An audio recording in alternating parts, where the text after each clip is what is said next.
Guys, welcome back. Today's topic, and I've had this asked a lot of people. Very few times do any of the channels ever talk about down mode that much, and that is what the ice fishermen use a lot. Some of the crappie fishermen use a lot. Nobody ever talks about it, and kind of gives an explanation of the way the beam works on down mode. So what we're going to do is we're going to put it in down mode, and we're going to talk about it and do some whiteboard explanation of this. And the reason I say that is because, like I said, nobody ever takes care of the ice fishing guys. Nobody ever takes care of the crappie guys. Everybody always talks about forward mode, and when you're ice fishing, yes, you can put it in forward mode, but you got a lot of wasted water there, or a lot of wasted screen. So let's get into this. Let's talk about the down mode. It's not going to be as long. It's not as intricate, but it is something that needs to be shown. So let's do it. Guys, thanks for watching. Thanks for subscribing. You guys are growing. We're almost to 9,200. Let's go. All right, guys. Today's video, a lot shorter, not as much to talk about, but because we've already had the other videos that show this. Still the same 135 degree beam, width beam. 20 degrees on side to side, 135 degree total beam. That's what this is, 135 degrees, 20 degrees down here. Now, there's a few things to note that you should know on the beam. Whatever you have your depth range set at, say it's 15, the side, on each side will be about half of that. So if you have it set on 15-foot depth, it'll be about 7.5 foot to the right, 7.5 foot to the left.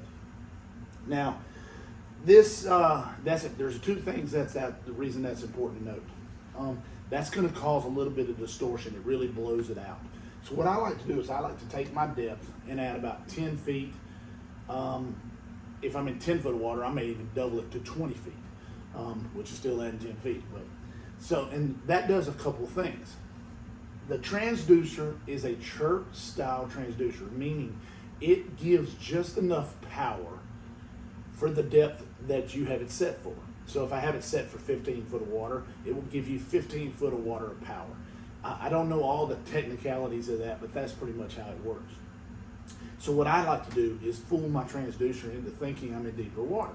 If I'm in 15 foot of water, I'll set it on 25 foot. Now, you'll lose a little bit of your screen, but what you'll lose in the screen, you're going to gain in more power, and you're going to gain in less blowing out. It won't blow the screen out. It won't be distorted, and that is a good thing. And then secondly, what you'll gain is, as you say, put it on 25 foot, the screen will be about 12.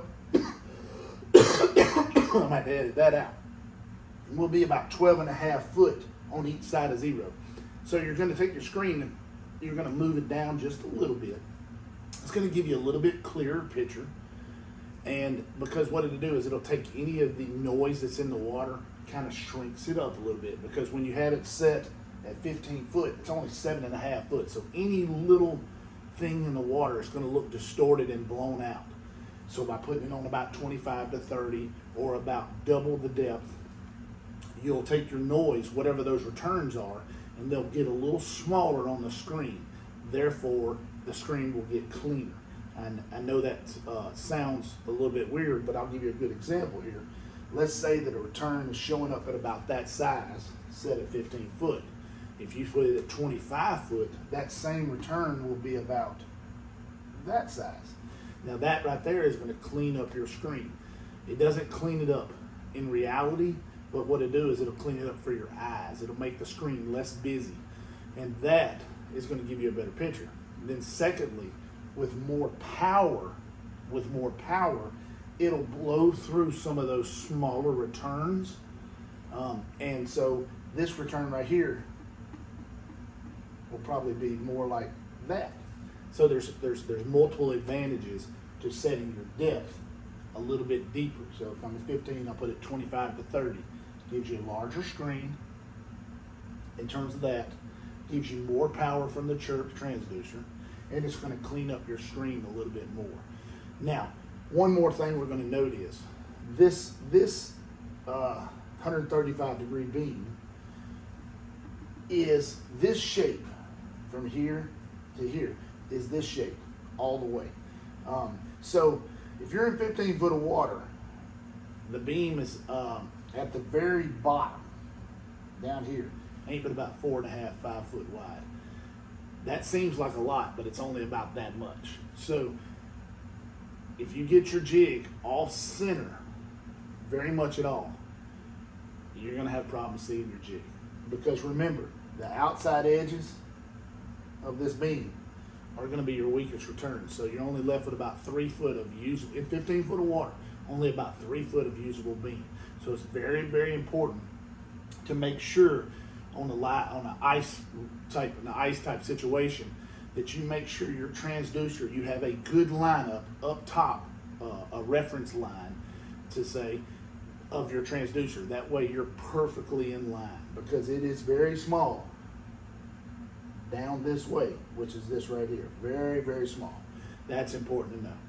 But guys, I hope this helps. And one more thing, I'm going to give you a quick rundown of my favorite settings for down mode, which I have been tinkering with a lot lately. And actually we'll have some videos coming out of it also. I'm going to give you a little quick setting, little quick rundown of the settings here. Let's write them down because they're important. Always going to go your depth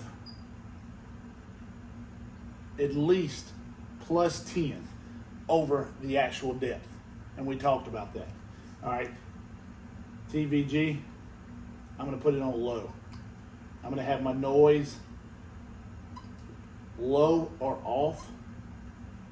I prefer off, not necessary that you turn it all the way off, but low is the highest I like to go. My color gain anywhere from 90 to 100, and my color limit,